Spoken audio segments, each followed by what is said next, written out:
It's all happening now. Viktor Gykoeres is advancing very slowly.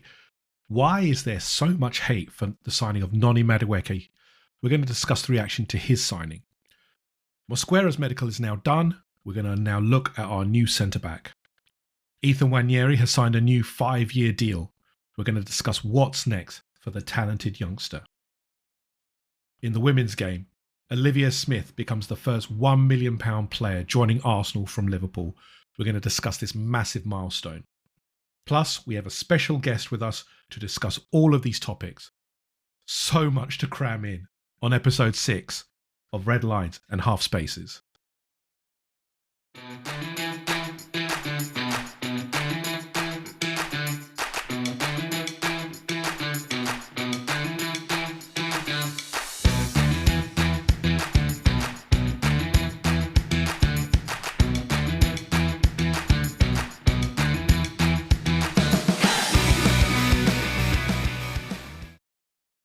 Welcome to episode 6 of Red Lines, Half Spaces. Wow, we've got so much to talk about in this last week. Arsenal have literally been dropping bomber after bomber. God, I can't even begin to start on this. So, Joe, as always, joining me for this. How are you doing, my friend? And congratulations. Congratulations as well. A bit of congratulations in order, my friend. Do you want to just give us a bit of an update on your... Yes, the family has grown by one. Congratulations. A little girl, like, a week old today, actually. 11:56 last week it was. 11:46, sorry. So we're a week old. The cub is cubbing. She's doing good, mate. So it's been an experience, and I've become very soppy, I've realised over the last week. Like, my productiveness has gone out the window. I just kind of sit on the sofa just staring at her, and it's really quite strange. But that's the normal reaction, my friend. You know, that is an actual normal reaction. Has she got her first Arsenal kit? Has she got a first Arsenal kit yet? Have you done the indoctrination? Well, she has been donated a little sort of like Arsenal onesie type thing. She's still a bit too small for kits, but don't worry, it's we'll be inundated with Arsenal gear, I'm sure. Don't worry. Don't worry, I will personally help with that as well. And we have another guest joining us, another one of the legends of the Twitter sphere, podcasting. He does so much. Wayne, welcome, my friend. How are you doing? Hello, thank you for having me. First of all, Joe, I know I congratulated you off camera, off mic, but congratulations again. Thank you, mate. Appreciate it. Thank you. Don't let the club know you're preparing for baby merch, because they might have a range out next week. Or if whenever there's bad news again, let's release the new baby range. That's what's going to happen, isn't it? We were talking about AI offline, and you know what's going to happen? AI is literally going to read Joe's thing and go, "Ooh, we need to create a new merchandise." You watch next time I go on Instagram, it's going to be full of baby merchandise. Don't be surprised. Don't be surprised, my friend. Somehow Alexa picks up all of my stuff, and then next time I open my browser, it's like, "Do you want to know about tea?" I was like, "Didn't I just want some tea a couple of minutes ago?" It is really intrusive crazy. Thoughts. It is. But Wayne, thank you for joining us. I really do appreciate it. Do you just give us a bit of introduction? Because obviously we know, you and me, we've known each other for a while now.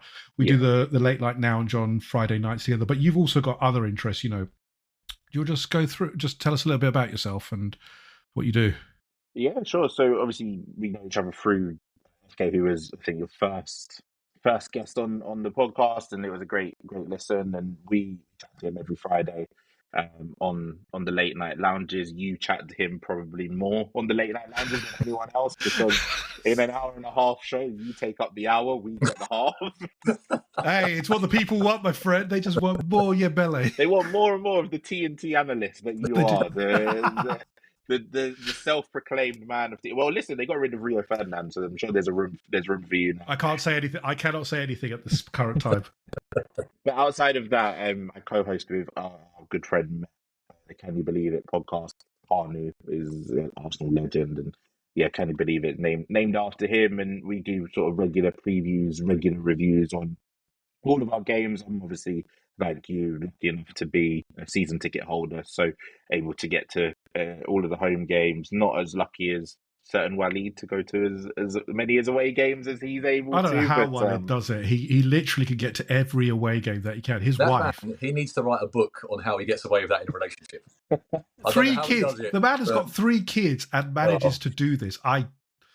honestly, Yeah. he does need to write a book. Yeah, But I would be buying it if he did. But no, it's fun to do both the latte firm stuff and obviously can you believe it? And it's looking forward to the season because we obviously do the Twitter Spaces as well after every home game, which goes really quite well, and it's brilliant to have that opportunity to have callers phone in from across the globe. It's amazing to just chat to our international fan base, get their opinions. It's always a respectful space. So yeah, it's I'm looking forward to the new season, looking forward to pre-season because we get to chat to more and more people this year.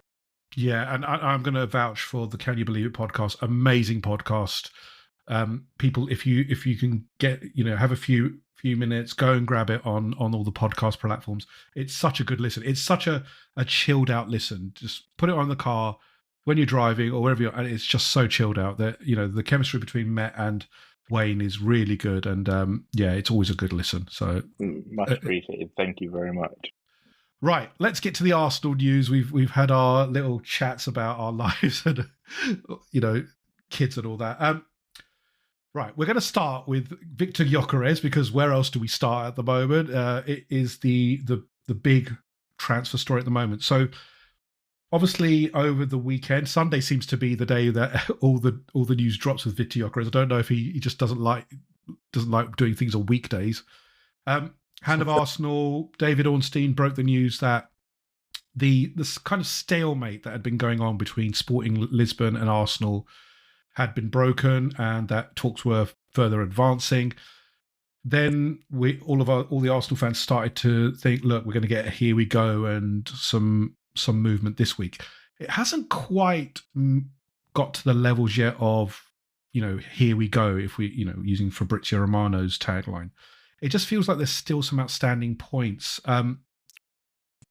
What I wanted to discuss, though, was, this transfer feels like it will be done. So, Wayne, what's your feelings on the Viktor Gyökeres signing? Obviously we've talked about this, that, it was between Sesko and Viktor Gyökeres. We've definitely going down the Gyökeres route. How does this signing grab you? How do you feel about, the price tag and how will he fit in?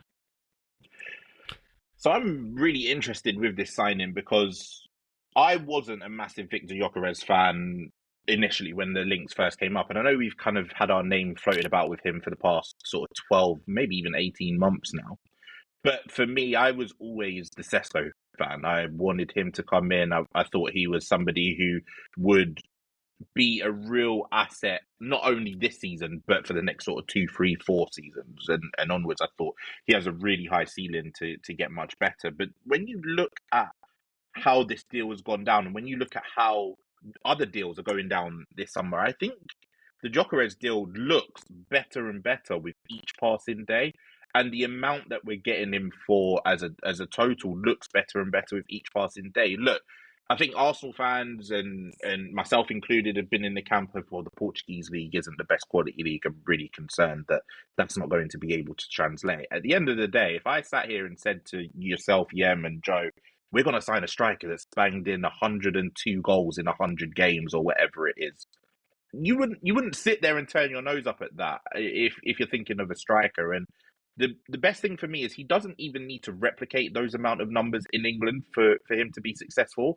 Even if he has a 40%, 50% hit rate at Arsenal as he had at Sporting, I reckon that is enough to lead us to trophies, to lead us to better positions in the Premier League. And Mikel Arteta, for all of his flaws, for all of anyone's doubts on him, he's managed to get Kai Havertz to be a 15-goal scorer in all competitions. And Kai, I love him. He's not the most clinical player. He managed to get Mikel Merino 9 goals in the closing end of a season, including big goals at big moments in a Champions League. That man is not a striker. He might not necessarily be the most refined midfielder. He's not a striker. Viktor Gyökeres is a striker, and he knows where the back of the net is. And I'm excited now to see how he fits in our team. I do think we'll need to tweak things a little bit. We'll probably need to play a little bit quicker. We'll need to get more playmakers around him to kind of get him settled. But no, I'm excited for it. And what excites me even more is the lengths he has gone to make this deal happen, and the fact that he's probably promised his agent a lovely Christmas present in exchange for the agent giving up his bonus. He's really pushed hard for this deal, and I love players that do that. So yeah, I'm looking forward to the here we go. Sporting just seem to be a little bit silly at the minute, but they tend to be silly whenever one of their players are going. They've done this with Pedro Porro in the past. They've done this with Bruno in the past. Like, it seems to be a Sporting tactic, and yeah, I reckon we'll get our guy soon enough. And the biggest thing for me is that he's on the preseason tour. That was key. No, yeah, absolutely. It's really key that we do get him before we fly out, just because Mikel Arteta was adamant that it was going to happen. Joe, I want to touch upon a point that Wayne mentioned there, which is about the tactical shift that we'll have to make to accommodate and really play to Viktor Gyökeres' strength. What do you think will have to change, given that Arsenal last season, I think we can all acknowledge, were a very slow build-up, pass, try to find the space and expose the space rather than transitions and play balls in behind. Because from what I see, Viktor Gyökeres is very much, he can do well in the box, but he needs some space to work in. So what do you think the tactical tweaks are going to be from Mikel to try and, play to Viktor Gyökeres' strengths? To be fair, I think it goes from almost like a whole team perspective rather than just adjusting to him. Because I think, like you said, last year, attacking wise, I think we discussed in the last podcast, everything we'd done was very rigid. There's not much flair in the team. There's not much sort of give the ball to like an Alexis Sanchez and anything could happen. Do you know what I mean? We don't have that anymore. So I think from a whole team perspective, we need to be a bit more unpredictable. And I think that goes beyond one man. Obviously, he will help massively. I think you'll see people like Martin Odegaard. I know he was criticised quite heavily last season, but I think with a centre forward, you'll see a much better Martin Odegaard because he'll be finally playing behind someone who knows the areas that he needs to take up. He knows the runs he needs to make. He knows how to occupy defenders in certain situations, which will give Martin Odegaard more passing avenues, will give him more space to work in.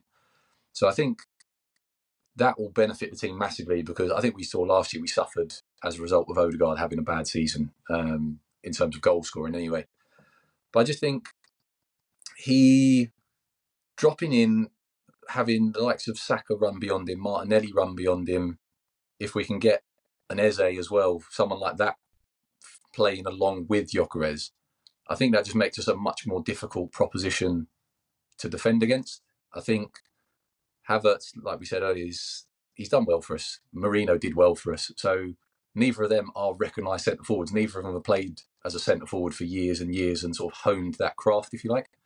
Gyökeres has been doing that. So I think with him in the side, we will create chances. And with his movement, with his know-how of that position, I'd fancy us to create more chances.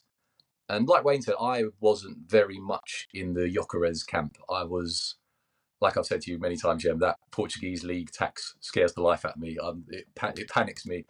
But like I said, if he's scoring that many goals, and I did have a look, and throughout his, I think I went back as far as about 2016, and he's always he's rough average until last year when his goals went to like a goal a game and above. He's always averaged around a goal every other game, like wherever he's been. So that's Championship. I think he was at Brighton for a while as well, and obviously then at Sporting. So he's got goal scoring pedigree. It's not like last year was a one-off and he's just blown the Portuguese league away. He's always kind of had, like I said, that goal every other game. And for any striker, I think that's a fair strike rate. So put him in our side with the creativity that we have, and yeah, I'm excited to see what he can do. Yeah, I think a lot of criticism has come because of the age. We're not signing a young striker; we're signing someone who is ready-made. But I kind of look at this as someone who has done the graft. He's not been spectacular. He's not been like this wonder kid who has come through the system and has exploded. He's done what kind of an Ian Wright has done, what a Jamie Vardy has done, and has grafted through the levels to get to the position. And look at those two. Those two have had unbelievable careers and goals.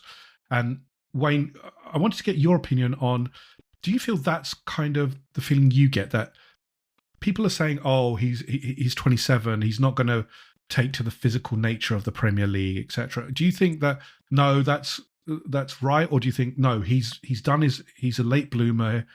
He's going to accommodate well. He knows the league very well, and he's going to be able to handle the elite physical nature of the Premier League. I think it's tough to say he'll be able to handle the physical nature of the Premier League, but when we played against him, he handled Saliba quite well. And now I know Saliba isn't Gabriel. Gabriel managed to kind of keep him in check a little bit, but Saliba's still no slouch. Like physically, he dominates a lot of strikers that he comes up against. And there was a few moments in that game against Sporting last season, although we ran away eventual comfortable winners, but at times he gave Saliba a heap of trouble. So I don't doubt that he'll be able to handle a lot of the physical elements of it, but he does need to adjust. There are some sort of flaws in his game, especially under physical contact, where his control is a little bit off, his touch is a little bit off, and in a team like ours, sometimes that could come back to haunt you a little bit if your touch isn't there. But I think the cons that he offers aren't enough to sit there and say, well, do you know what? He's not worth signing. He's got a lot more pros. And as Joe mentioned, with the likes of Saka, Ødegaard, the level of creativity that we're hoping to have this season, just keep him in and around the box. If you keep him inside the lines, you know that he's got a strike on him. He knows where the goal is. You know that he'll be able to finish it. And I think Arsenal fans, especially over the last sort of 3 to 4 years, we've kind of grown so accustomed to the data, the stats, with the XG and all of that stuff. Football is such a simple game. And when it comes to Gyökeres, he just plays it simply. Like he hits the ball hard, and the harder he hits it is normally the quicker it gets to goal. And it's normally the faster that he's off celebrating. And that's kind of at the phase that we are at now. And I think that him being age 27 doesn't really concern me as much, simply because if you look at all of our signings, or the majority of our signings this summer, I think the club and Arteta know we are very much in win now territory. There are a lot of people who are still pro Arteta. There are a lot of people who are Arteta out. There are a lot of people that think that we need changes across the board. That doesn't matter. We've not won a trophy for 5 seasons, 6 seasons coming up. And we've not won a league in the 3 previous seasons that we've been very, very good. And we probably should have won at least one of those, if not more. And if you're not going to win the league, you come away with at least a trophy. We've not done well in domestic competitions. Yes, we had a fantastic run to get to the semi-finals of the Champions League, not overlooking that whatsoever. And I wouldn't trade that for a Carabao Cup, or I wouldn't trade that for Europa League or a Conference League or something like that. But this season, we have to come away with something. And you look at the profile of Gyökeres, 27. Zubimendi, no one's complaining about his age. He's only a year younger. And certainly no one's complaining about Eze, who's 27. These are players that are coming in, that are ready, and hopefully shouldn't take too long, like you said, to get used to the league, to get used to the team, and are ready to bang. Because this year, we've kind of run out of excuses, yeah. We had the injuries excuse, we've had the ref excuse, we've had the depth excuse, we've had the inexperience excuse, we've had every single excuse under the sun. This year, we need to position ourselves to be able to do something special. Yeah, I agree. I think it's a win now. Would you say, Joe, as well, that there are no more excuses this season? Arteta does have to make some progress, because second place is very good. And look, from where we were to where we are, we're challenging at the top ends. You know, we've been in the semi-finals of the Champions League. We're consistently been high up in the league, but there is a lack of trophies. Do you agree with Wayne, Joe, that look, this season there must be, that we have to win something, and it can't be, with all due respect to the Carabao Cup, it can't be the Carabao Cup, although I'd like to go deep in the competition. It has to be one of the main ones, the Premier League and the Champions League, that we should be looking at. Yeah, 100%. I think Wayne nailed it. I mean, if there is an excuse to have, I'm sure we'll find it. But I think, you just, it's getting to a point now where it's almost becoming a bit of a laughing stock of, you think, oh, it's another excuse for Arsenal, So I'm just done with that. So let's just go and win something now. Do you know what I mean? But I think you just sort of pivot on the point is of these signings with the ages. I'm quite interested, because it seems like we're kind of getting the old players, which I kind of like, because obviously we've got a lot of young players coming through. When you look at like Nwaneri, Max Dowman, Miles, there's very young players. So I think the profile we're kind of getting, those 27-year-olds who will give you sort of the next 3 years at their best, allows them young players then, okay, 3 years just to bed in. We're not expecting you to fire us to a title, because I think if you put that sort of pressure on a young player, it can break them. So with an Eze coming in, that allows Max Dowman to develop. It allows Nwaneri to develop, but it also allows Eze to give us 3, if we get him, of course, if we get him. But it gives them 3 years of a player in form at the highest level now. And then if he goes after 3 years, okay, Nwaneri's 21, 22, Max Dowman will probably be about 11. And all these players will be ready to go. So it'll be good.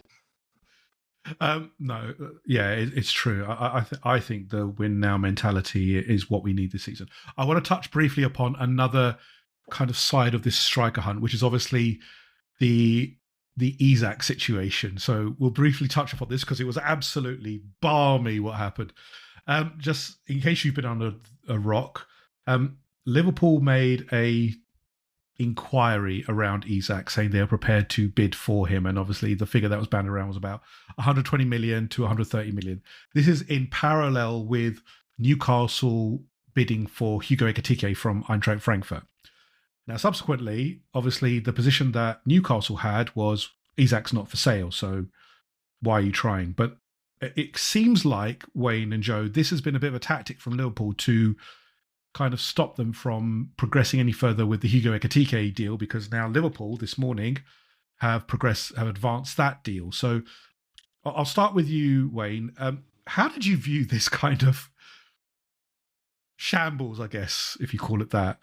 How would you view the way that Liverpool are approaching this transfer deal and, the striker market in general at the moment? Well, the striker market itself isn't that deep.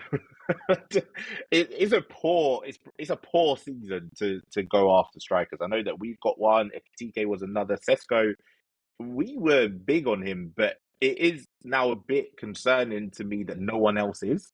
And I don't know if it's because they know that he's not going to be available for anything less than his release clause, or if they know that there are some sort of, I don't know, issues outside of it with his agent or whatever. But I don't know, for me, and I don't know if it's the same case for both of you guys, I don't understand how Liverpool are being touted here as like the clever ones. I feel like Newcastle are the clever ones. Like, I wasn't really concerned that Liverpool were going to get Isak. I think that everyone kind of knows that Isak is available probably for north of 150 this summer. Yeah, I reckon you're probably better off, or you've got more of a chance getting him next summer. Now, my conspiracy theory hat is very Zubimendi, and we're going to get Isak next summer and play Gyökeres on the left wing. I saw the tweet this morning on this kind of thing, and I was like, this is very deja vu, isn't it? Listen, Arteta's been on the phone. He did it to Zubimendi. He could do it to Isak. Listen, we're going to sign Isak next summer when he's got 2 years left on his deal and he's not looking to re-sign. I think this year it was very, very difficult to get it. So Liverpool pivoting to Ekitike, to me, isn't like it's being played out like, oh, they've done Newcastle dirty. To me, Newcastle were never going to play a 4-4-2. If they got Ekitike this season, that's a contingency plan for next year. They would have kept the two of them, yes, and they probably would have played at times together because they're two big money signings, and quality players will always play well together. But that's a contingency that Isak can go next year to Barcelona, Real Madrid, Arsenal. And Ekitike is used to the league and he's ready to come in this season. I don't see it as Liverpool have played a blinder here just because they're getting a player that Newcastle now can't get. Newcastle would pivot into Vissa, which is a potential smart signing for them. They would be better off or smarter to get Mbeumo and try and change his mind from the Man United deal if possible. But yeah, Liverpool. It's a bit weird to me because Ekitike is being hyped up as this special player, and he's a really good player. But he's only a couple of years younger than Gyökeres. He's not like 21, 22, I don't think, and some diamond in the rough. Like, he's been playing football for a while, and I don't know. Look, Liverpool will make it work because they're a good side. But to me, I side on the Newcastle point more than Liverpool. That they keep the better player, and they've arguably still got the best player in the league. And from an Arsenal perspective, that's good for us because we can sign him next summer. Joe, would you agree with that point that Newcastle seem to have got the better end of the stick effectively, i.e., Liverpool don't get one of the best players in the league in Alexander Isak. Obviously, Liverpool do get Hugo Ekitike, who is a very good player, but again, there are question marks. He's coming from the Bundesliga. He's had one full season, really. I mean, so there are a lot of question marks. And it's 80 million, 70 million pounds, 80 million euros, etc. With the add-ons, there are risks here, aren't there? Yeah, I think Wayne mentioned earlier. I think the striker market is just dead, isn't it? Like this, when you think back, like through growing up, of all the centre forwards there used to be, all the world class, like you could look at sort of every big club in the world, and everyone had like a gunman up front. There was no like budget strikers about. Whereas now you look, and other than Haaland, and Harry Kane's getting on a bit of buy now. I mean, who really else is there? Like, there's no real striker where you go, that's the man I want. Everyone you talk about, everyone has like a reservation, and there's like, I feel that's kind of what's been reflected in our approach for a striker, is that we haven't really gone for one in particular. And I think that's because there isn't a standout striker available. I think we're kind of hedging our bets and going for the best of the bunch. But I don't think there's anyone out there who's like in the levels of back in the day of like, I mean, you could go back and say, look, we had Henry, you had Christian Vieri at Inter, you had Ronaldo doing things, you had all these world-class strikers about. But now there's just none. And I just find it really bizarre that they've all kind of dropped off the map and there aren't really any sort of good centre forwards anymore. Everyone wants to be a 10 now. Everyone wants to be the playmaker. Yeah. Everyone just wants to be on the ball and play through balls. But look, just to that point as well, Joe, that you've seen Arsenal fans in particular, and I don't know your opinions on this. Obviously, we've been linked to Isak for years, and he's a player that all Arsenal fans love. You see him wear number 14, you think of him as our number 14, our greatest ever player. But Arsenal fans have said they would prefer to spend the money that we've spent this summer on just getting Isak and maybe getting one or two more. I don't think we're in that position this summer to spend the big money on Isak, who is world class, one of the best three strikers in world football at the minute, and then not get the rest of the stuff that we needed. Like, I think every player, including Gykoeres, is a position of need this summer.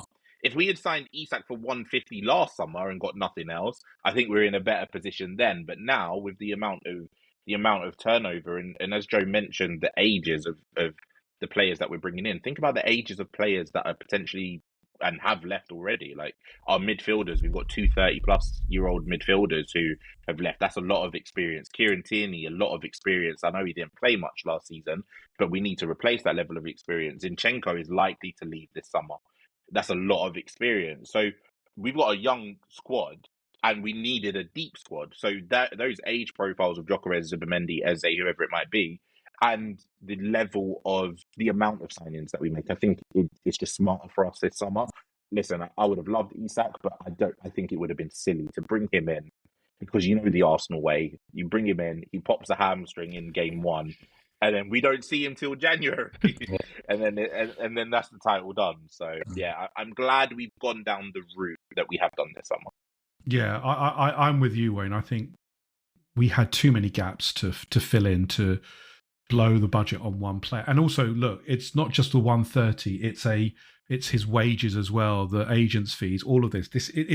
This transfer is going to be possibly one of the biggest for a long time. You know, not on the Neymar levels, for example, but it will be big because he's a top level striker and he'll want the best. I'm going to switch gears now. We're going to talk about some of our other signings. So, as of now, there are no official announcements, although I've heard that Arsenal have removed their pinned tweet.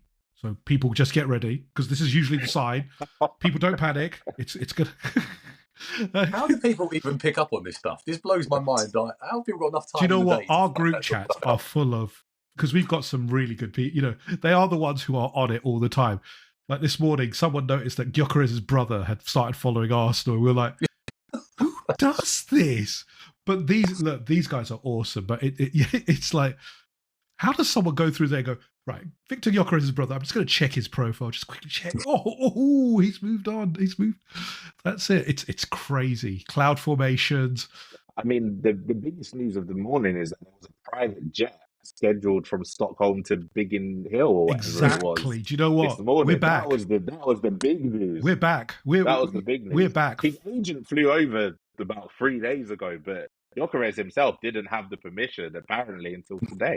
Do you know what? We are big in Hill as well. We're not just going to some.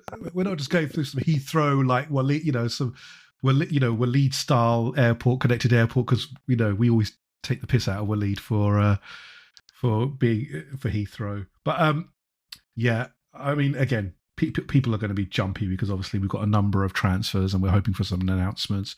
We'll see.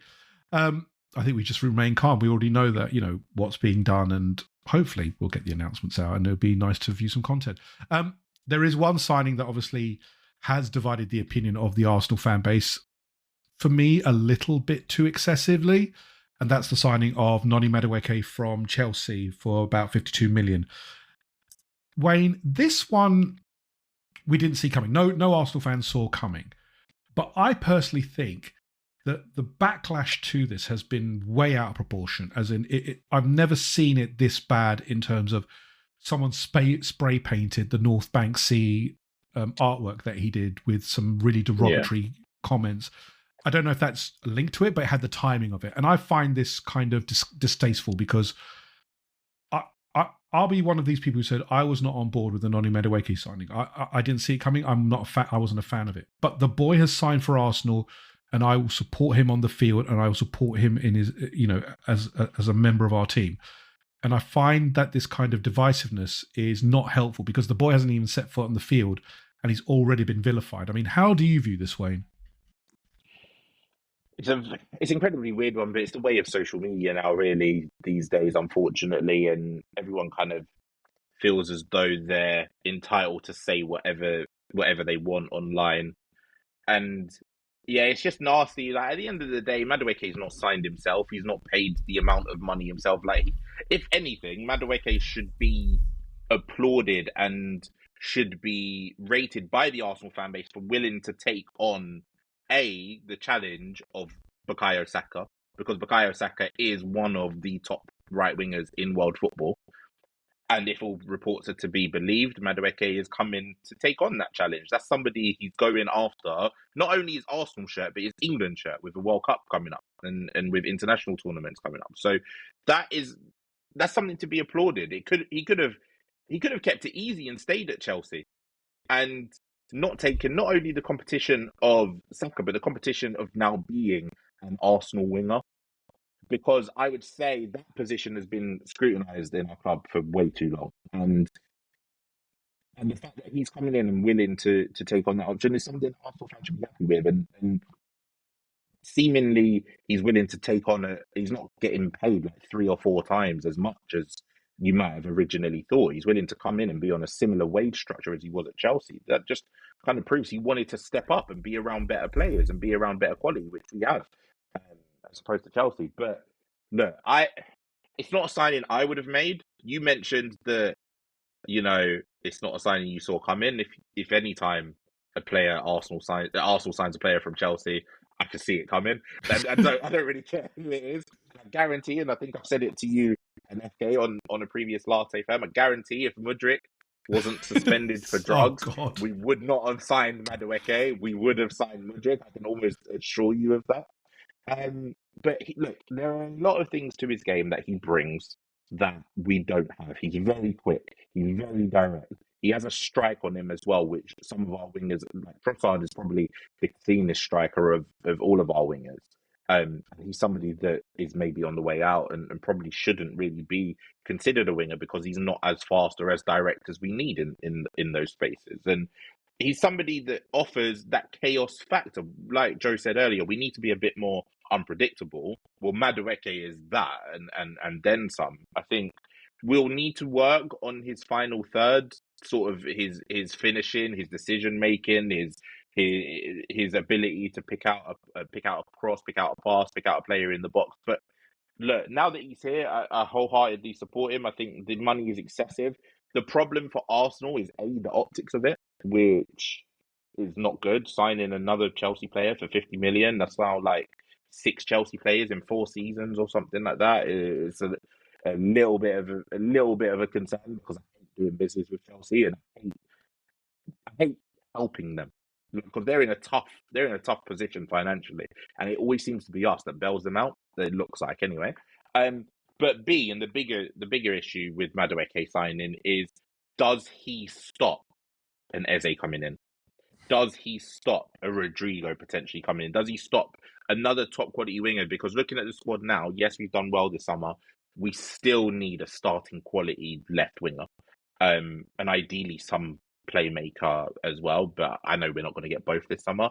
But if Madueke is the only like sort of wide attacking signing, that's going to cause more pressure then on his performances, because a lot of Arsenal fans are already sort of suggesting he's going to play left wing, which I think would cause a little bit of a problem. Joe, just touching on a few points that Wayne said there, obviously Madueke is unpredictable. He is something different. What do you see him bringing? And just to go back to the original point, how did you feel about the signing? I know you weren't like particularly high on it, but do you feel that it's got a bit excessive? Do you think it's just a little bit too OTT? I've never seen this level of disgust for a signing, which is, we shouldn't be doing that as a fan base. It just feels like it's social media and the whipping up of a signing, and it could be just a minority as well trying to whip this up. Unfortunately, there are accounts that will, actively go out and look to do this kind of thing. But how do you feel about it, knowing that, look, like us, we're not 100% sold on the Madueke signing, but we're going to support it? How do you feel in this instance, and what is he going to bring to Arsenal? Yeah, I think, just to sort of emphasise what Wayne said, I think it's a societal issue where people just think they can say whatever they want and there's no sort of repercussions and anything like that. A lot of it's attention seeking. A lot of it is, I'll go and do this and I'll get some likes and I'll put my name up in lights because I've slagged off a footballer, and it's just nonsense, mate. It's not. I know maybe some are maybe a bit old school or whatever, but it's not the Arsenal way. And I think sort of as older Arsenal fans, no offence if either of you take that to be being called old, but I think we kind of were brought up with Arsenal, sort of the history, the class, the tradition. We do things in a certain way. You've heard Gary Neville talk on podcasts about sort of Arsenal always being like the classy club. And for a lot of us, I think we took that as like a bit of a badge of honour. We was always quite proud of that, I think. With the introduction of Twitter and sort of the newer football fan, if you like, I don't think stuff like that really matters to them anymore. So I think that's where that all kind of stems from. But I think the majority of fans who you will find in the Emirates come that first Madueke appearance off the bench, wherever he starts, he'll get a thunderous ovation, I think, in light of what he's had to already put up with through sections of our fan base. I think on Twitter you get a certain type of fan, but I think in the stadium is where you see sort of that kind of, I'm reluctant to say proper fans, because I know there's a lot of fans abroad and all that sort of stuff who are probably more passionate for Arsenal than a lot of people in this country. But I think just for the sake of this argument, inside the stadium, you'll get a certain type of fan who's very different for a Twitter fan, if you like, and someone who doesn't go to the games, who sits on social media and looks for that kind of engagement that way. Talking about the actual sign itself, again, I wasn't huge on it. But again, I think Madueke potentially is a victim of, again, I touched on this last post, the order in which we make these signings. I think if you signing Madueke, once we'd bought in, just as an example, say we bought in Eze and Gykoeres and then said, okay, we're also going for Madueke, I think the fan base are then like, okay, that's not bad. We've got our main targets. We've got sort of the players we need. We're strengthening with a young English talent who's played for, I hate to say him, a fairly big club in Chelsea, who's going to come in and challenge Saka. He can be a rotation option on the other side as well. He's got pace. Like you said, he can strike a ball well. Very direct able to carry the ball, which we don't have many of, again, which we touched on in the last episode. So he brings a lot of qualities that we don't have.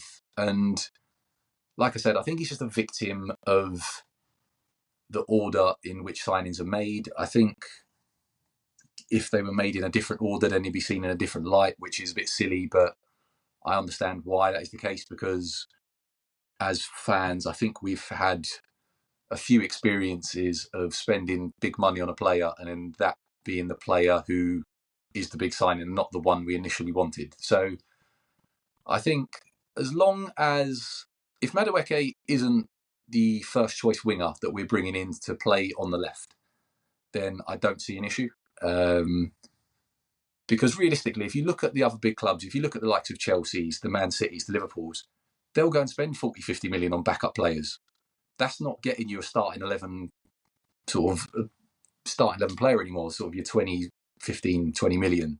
That's what gets you players who are quite clearly a drop-off. And we've had plenty of them. So maybe as fans, we need to kind of have a new mindset of, okay, maybe 40, 50 million, maybe those are that's the level we're at now. And that if you're going to pay that, you need to get good players who can come into a system and make sure there isn't a notable drop-off. And maybe that's what Madueke will do for us. So yeah, I'm not against it, mate. I think as long as, like Wayne said, I think if we get the Gykoeres signing done, if we bring in another winger, an Eze or Rodrigo, someone like that, and then Madueke supplements that, I think fine, okay, not a problem. But I understand the concerns people have that Madueke, potentially, knowing how Arsenal have operated previously, could be the first choice and only addition to the wing. And I'd then, like Wayne said, then I'd be a bit worried for him and the pressure he'd be under to then come in and do a job almost straight away. Yeah, I think, unfortunately, the situation and the timing has created this kind of pressure on the Madueke signing. But I think he'll handle it. I think Arteta's going to handle it correctly. I've got no doubt of that. I'm interested, like you, to see the reception from those fans, when he first takes to the field. So it will be very interesting to see how he goes. Let's talk about another Arsenal player, one who has come through the youth system. Ethan Nwaneri has signed, by all accounts, has signed a new deal or has agreed to a new deal.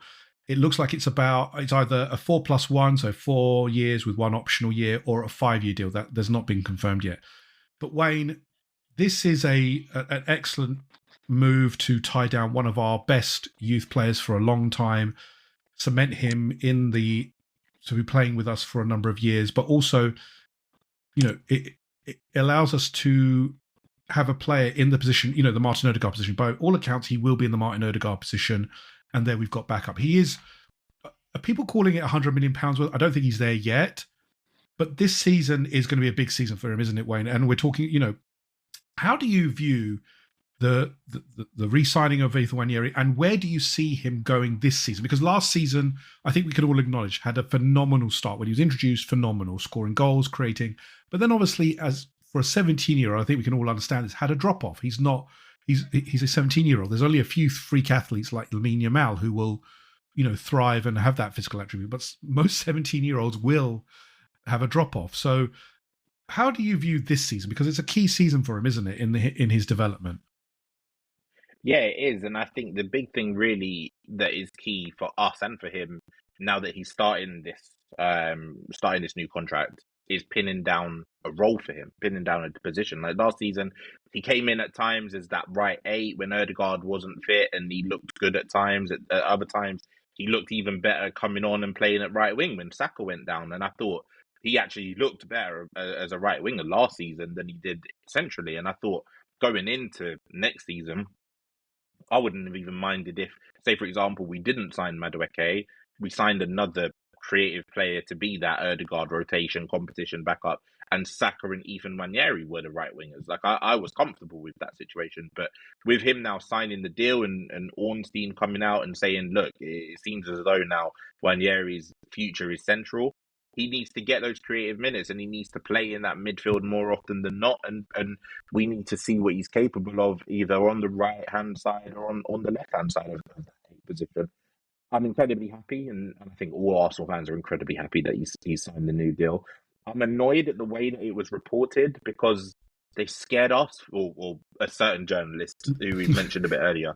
He scared us for no real reason. Like, he mentioned Chelsea for no real reason, and it just put the fear of the fear of death into most Arsenal fans, again, for no real reason. And can you imagine listen, we've had some meltdowns this summer with the fact that we've signed players, let alone not signed players.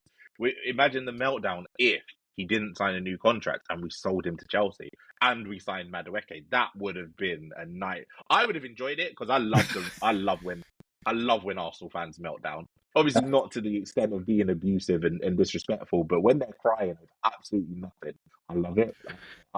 Their meltdown over Isak going to Liverpool was fantastic. I loved every second of that. But I would have been inclined to join in if Nwaneri went to Chelsea, because that's just a no-no.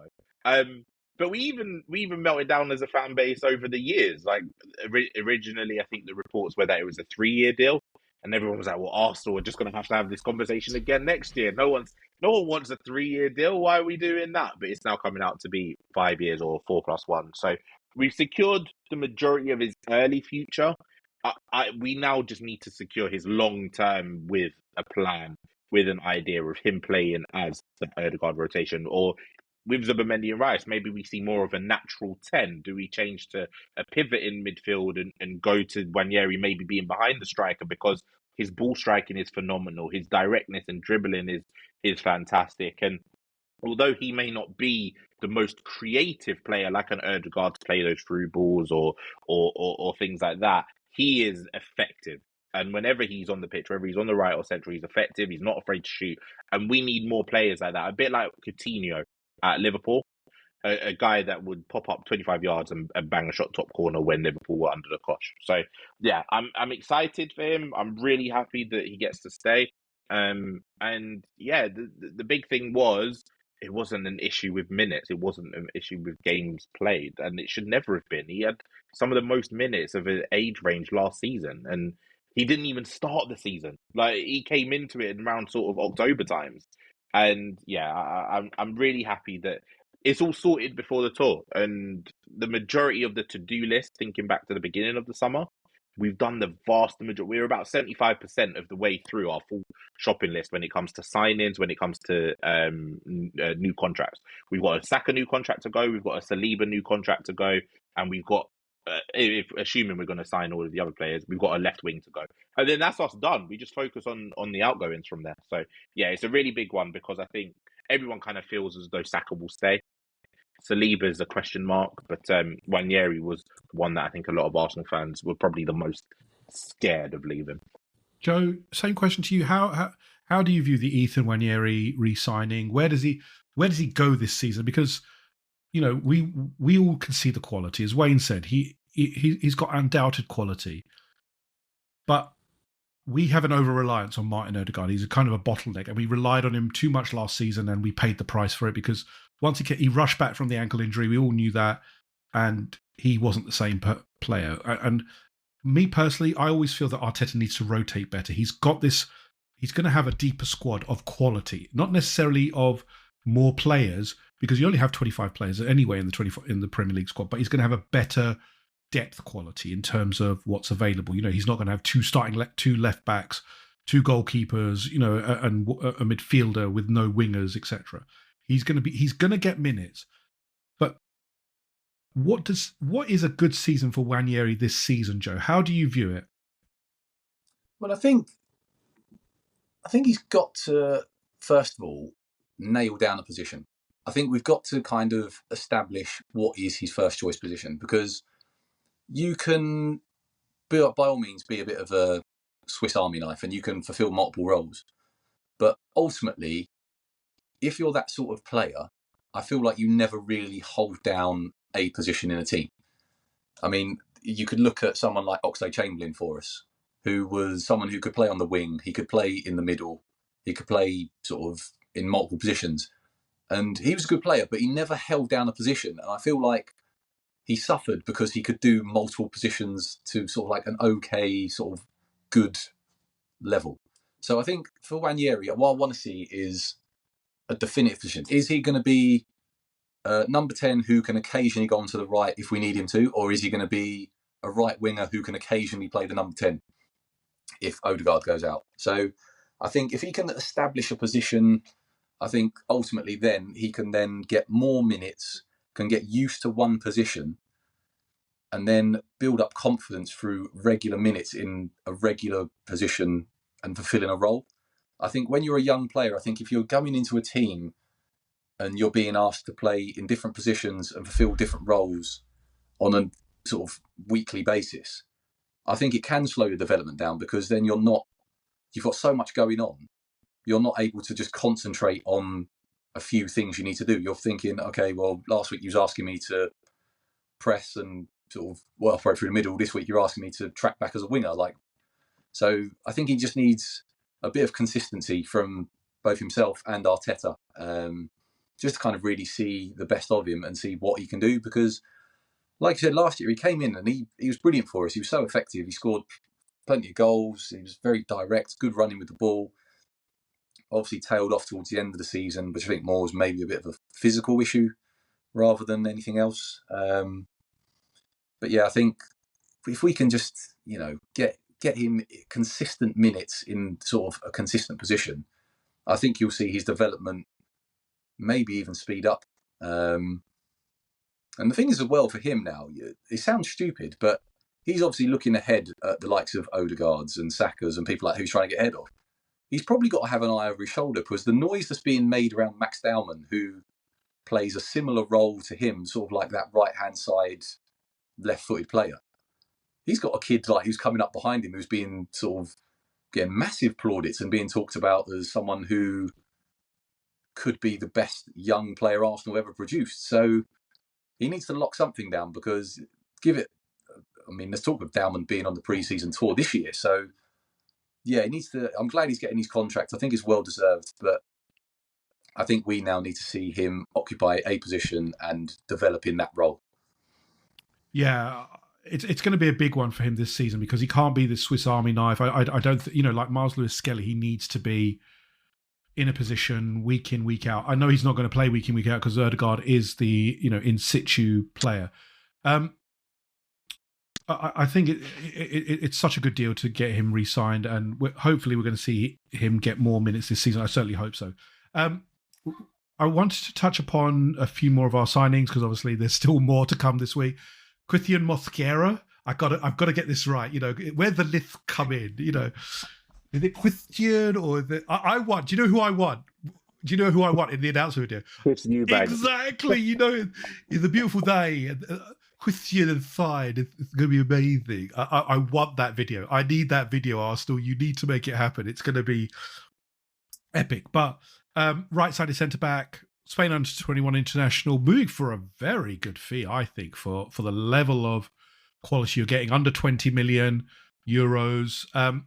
Wayne, I think this is actually one of the signings I really like, because it harks back to when we used to make these kind of young signings, young up and coming, who can develop in the team. He's not going to be a starter, because we already know who the starter is. It's going to be Saliba and Gabriel, but it allows development, it allows him opportunities, because he's got the quality. There's just refinement needed. How do you view this signing, Wayne? I love signings like this. I absolutely love signings like this. And I think when you're a top club, especially when you're in a situation where you've either won a league, you've won the Champions League, you've won trophies, whatever it might be, these are the type of signings that you make for the future. These are the type of signings that you make for players who have high upside and allow you to stay on top. You probably always will need to make the 2 or 3 big money signings, the 2 or 3 big first team signings. But signings like this, I absolutely love. And this is a player who other teams wanted. Leipzig were in for him and were willing to pay more than us, and other teams were interested in him. And it's someone who comes in, offers quality, offers the duels that Arteta loves so much, and offers the physicality that should suit the Premier League quite well. But he's also very, very raw in certain aspects. Like, he's not the best on the ball. It's something that will need to be trained. It's something that he'll need to be developed at. But I think the biggest thing really for me is that Saliba now doesn't have to play 1 million minutes a season, Because when you look back at last season, yes, Timber got injured. Yes, Ben White got injured. Saliba didn't, but he still played way too much. And when you look at some of the mistakes he made, particularly in the league at the end of the season, like you're thinking about the Crystal Palace game, and there was another game. I can't remember off the top of my head, but it was at home. Like he made another silly mistake. And for Saliba to do that, it's not a quality thing. It's not a concentration thing. For me, it was down to fatigue. Like it was down to the fact that he was playing 90 minutes week in, week out, simply because we couldn't play another centre back. And now we're in the position where we can. So hopefully we will. The big thing, like you alluded to earlier, Yem, was Arteta now needs to use these players. We need to be, as a club and as a fan base, and Arteta as a manager, we need to be willing to not know when our players are going to play. If you, and I don't know, Joe, if ever in your sort of history watching football, if you've played fantasy football during the years where Pep has been in England, you'll know that picking a Manchester City player means absolutely nothing. You can have Haaland as your triple captain and Pep won't play him, because that's just what Pep does, and that's how he stayed at the top of the game. Even Klopp made a point of doing it at Liverpool during his best years. You didn't know whether Gakpo or Diaz was going to start on the left. You didn't know who was going to, whether Nunes or Salah, or when they had sort of Firmino, Mane. You knew that those kind of three would play the majority of the games, but every so often one of them would come out, and that would be the one that you're most surprised by. This season, we need to be in that situation where we're not afraid to sit Saliba out for a game. He shouldn't have to play 60 games a season for us to have a successful season.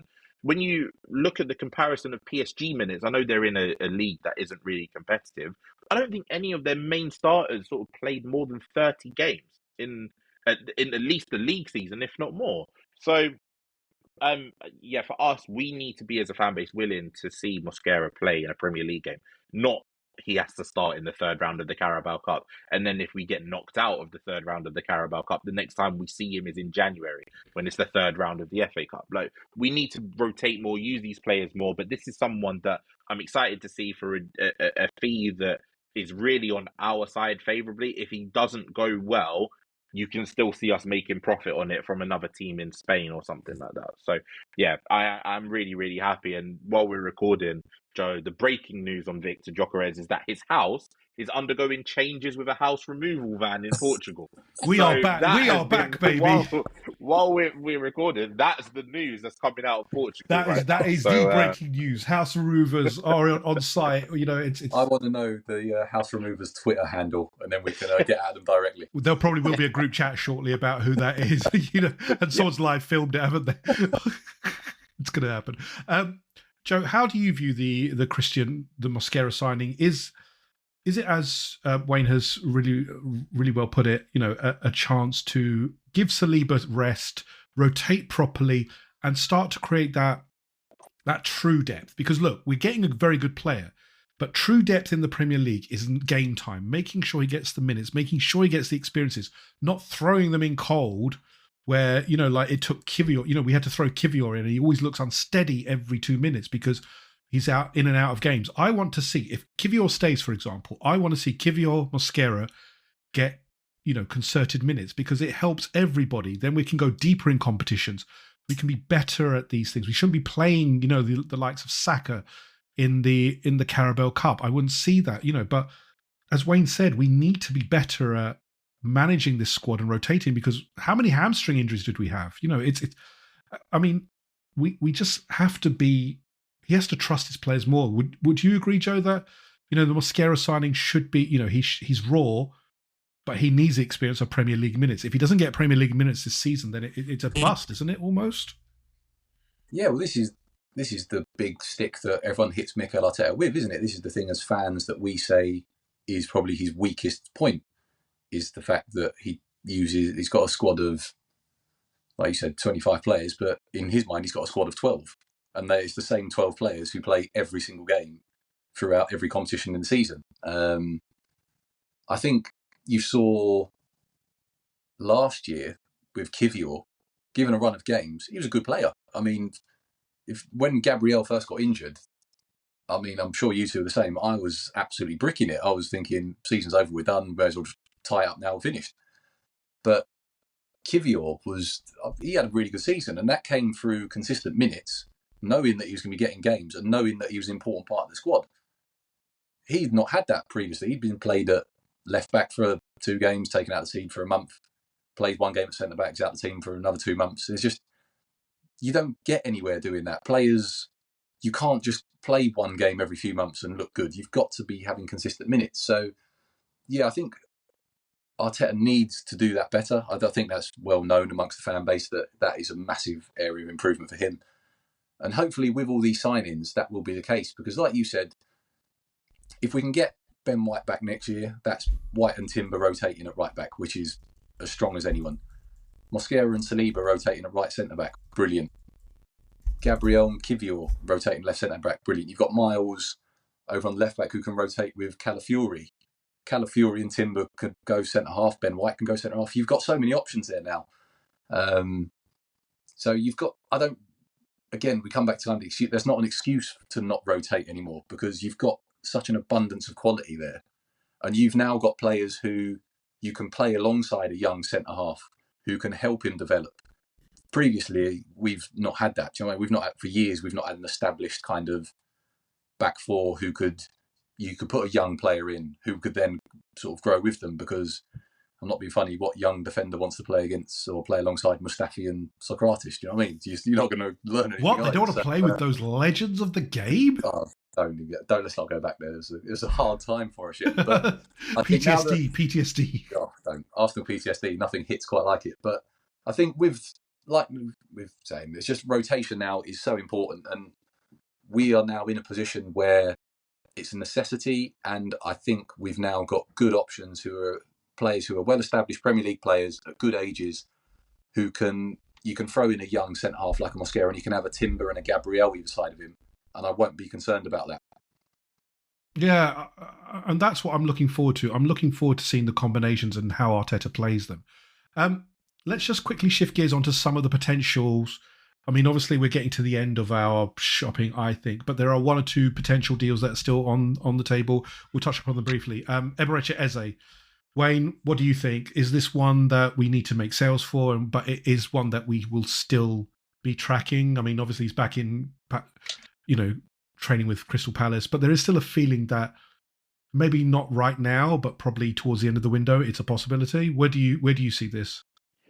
I'd hope that he's someone that doesn't need sort of a possibility to wait until the window, and I'd hope that he's someone that doesn't need a sale, unless it's like Fabio Vieira, for example. I would hope that Eze doesn't need like a massive sale to bring him in, simply because I think we've got 2 major issues in the squad still, and that's a proper top quality left winger and some extra creativity. Now, I think Eze, for me, isn't a left winger. He can play there, he's very good there, but he's not a left winger. But he solves the creativity issue. And I think him just coming in alone will help with Nwaneri and with Ødegaard there. But then you still have the issue with the left wing situation. For me, I do think we've only got 1 more in us. And I love Eze. If we signed him, I'd be ecstatic. I'm not saying no to him. He's a quality player. He will absolutely improve us. And he's someone I would love to have from the sort of romantic fan point of view.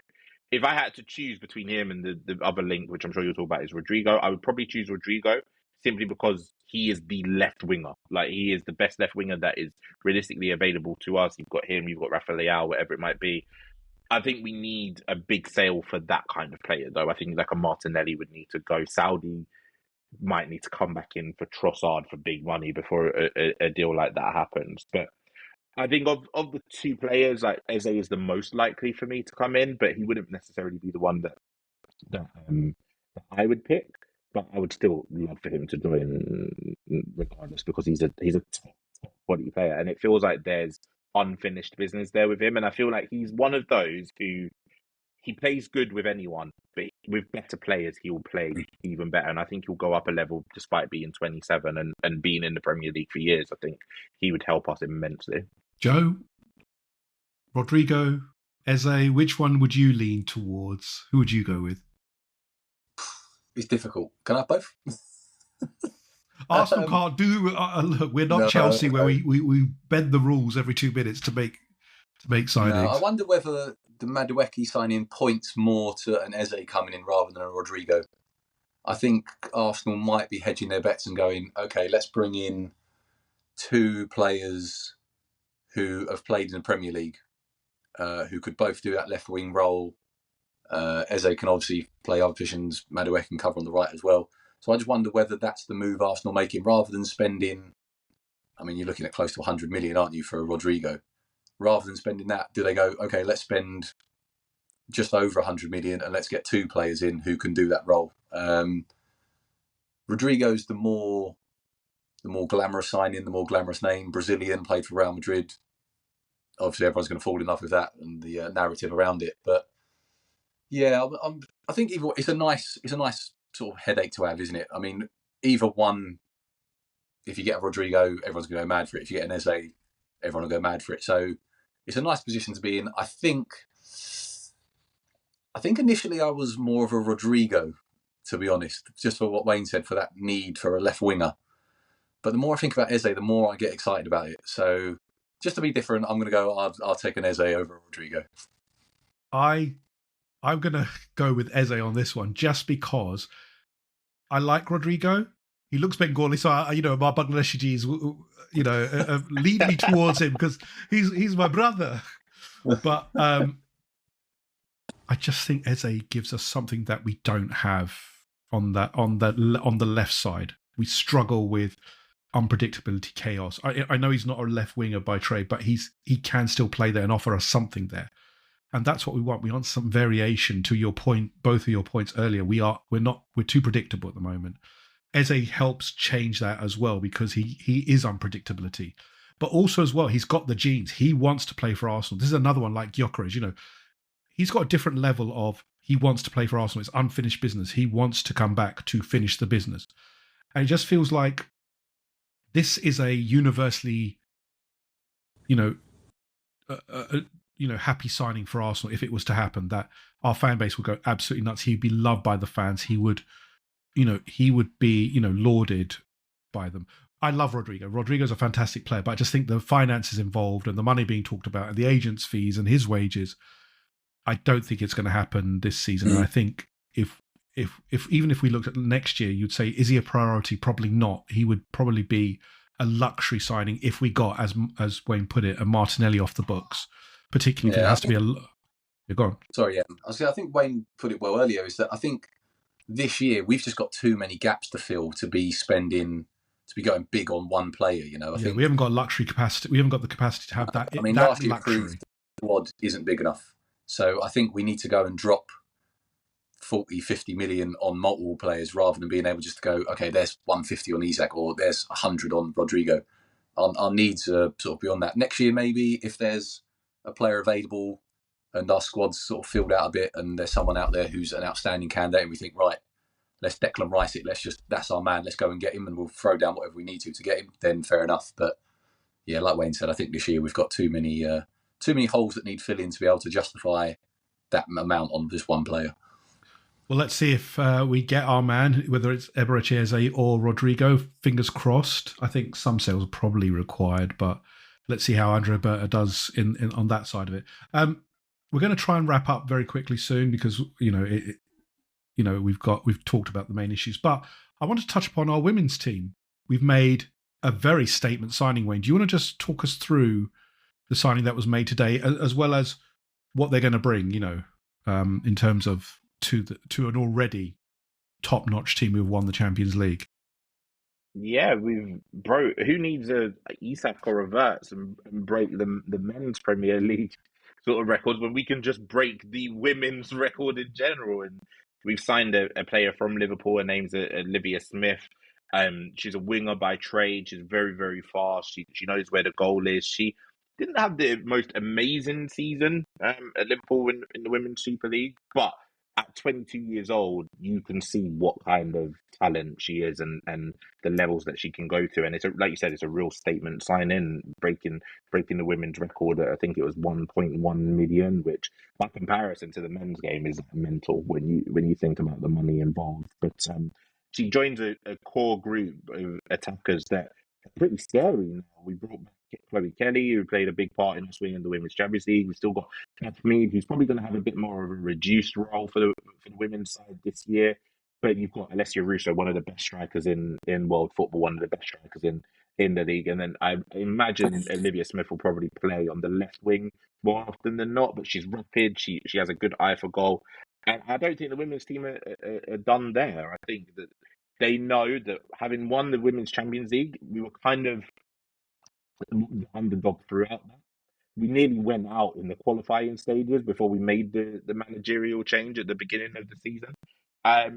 But this year it's about closing that gap and overtaking Chelsea. And Chelsea went through the league season in phenomenal form, and they are almost invincible. They are very, very scary to watch, and they've got sort of 5 or 6 attacking players that can destroy you at any given time. So I think this year that's what we're trying to do, but while also filling out some of the other depth positions as well. So I don't think they're done yet, but yeah, it's a real statement signing of a player who, as long as she sticks around with us sort of for the next 3-4 years, will just get better and better, and you see real quality from her. She's electrified. She's really scary, like with her pace. She's really, really talented.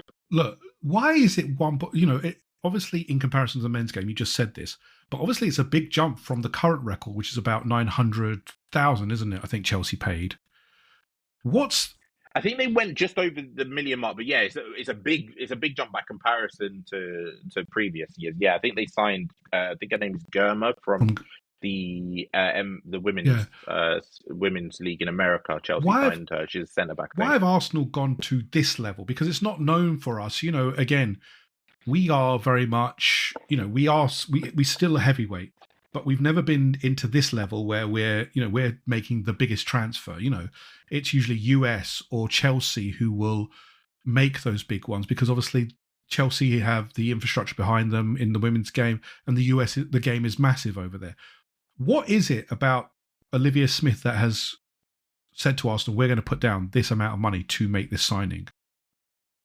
The fact that she is a prospect and ready for now is a combination of the two. It's a player who will come in and be our starting winger, whether from the left or the right, will contribute right away, offers pace that we don't really have in those wide positions, and can contribute today. She can score today, but she can get better for the next 2 to 3 years. And if she does get better for the next 2 to 3 years, the reality is we could probably, if we were to go down the sales route, if somebody wanted to buy her, we'd probably get our money back at only $1 million if she does get better.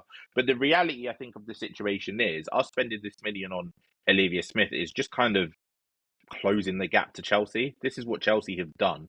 And yes, we are a massive institution in women's football. Yes, we've won the Champions League twice and no one else in England has done it. That's all fantastic.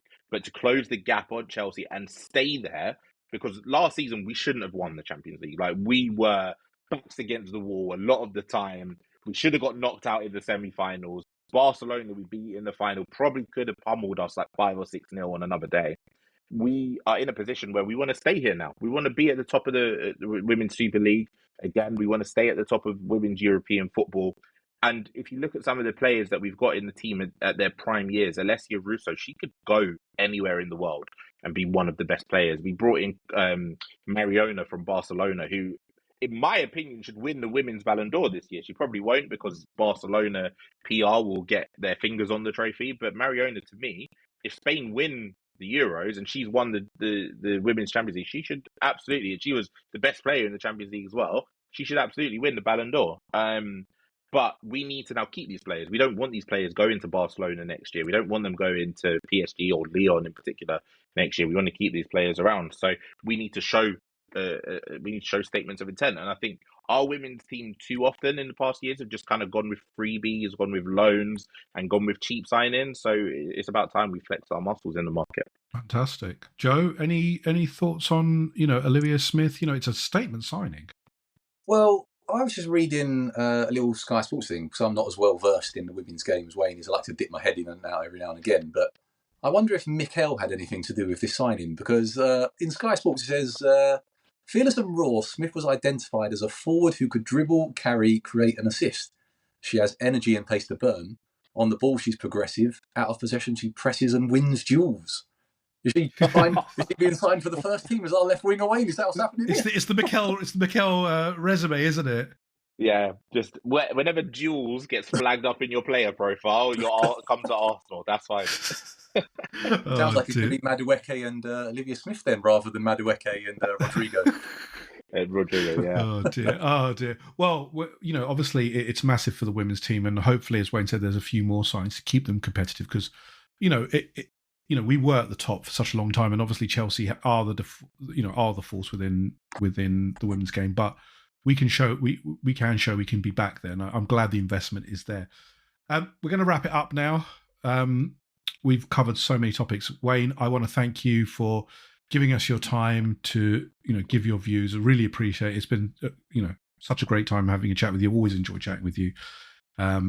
Joe, thank you as always. We're going to be back for the next one. Obviously, no announcements as yet. Removal vans are in force. Planes have been on standby. We're still waiting for it. But obviously, there is another bit of, small news that's going on at the moment, which is obviously Bryan Mbeumo has Man United have been trying to cobble together the fee for him, and it looks like they might have just done it. So David Ornstein has broken that. They've put in a 65 million plus 5 bid. So they've probably closed down the cafeteria, sold a few of the shops, and sold Rashford's car in addition to get this transfer deal over the line. It looks like it's going to happen, isn't it, lads? This one, 70 million for a player with a year left is bonkers, I think. The Man United way. It's the Man United way. And he's on, what, 300,000? He's offered 300,000 a week? Because we could be here for hours taking the mickey out of that club. So there's a special episode for that one. We'll guarantee you. Just sit back and watch that from afar and enjoy it. We'll see. We will definitely do that. Thank you both. Hopefully we'll get to chat again soon. Obviously, me and Joe, we will chat again soon. But Wayne, we're definitely going to have you back. It's always good to chat. For sure. And I will see you on Friday night, obviously, as usual. Yes, yeah. No, not this week. Not this week, actually. Oh no, I'm away. No, yeah, I'm at a friend's wedding, so I'll be away. I'll see you the next week. But thank you, everyone, for listening. Really do appreciate. If you do like the content that you're hearing, please do subscribe to us on all audio platforms. We're trying to grow this. We've got fabulous guests like Wayne. Hopefully, we'll have some more coming up. There's definitely going to be Arsenal news coming out. We're going to start pre-season soon. Going to start seeing the pre-season games, so we're definitely going to be there for those, discussing those. Thank you as always, and we'll catch you on the next episode of Red Lines, Half Spaces.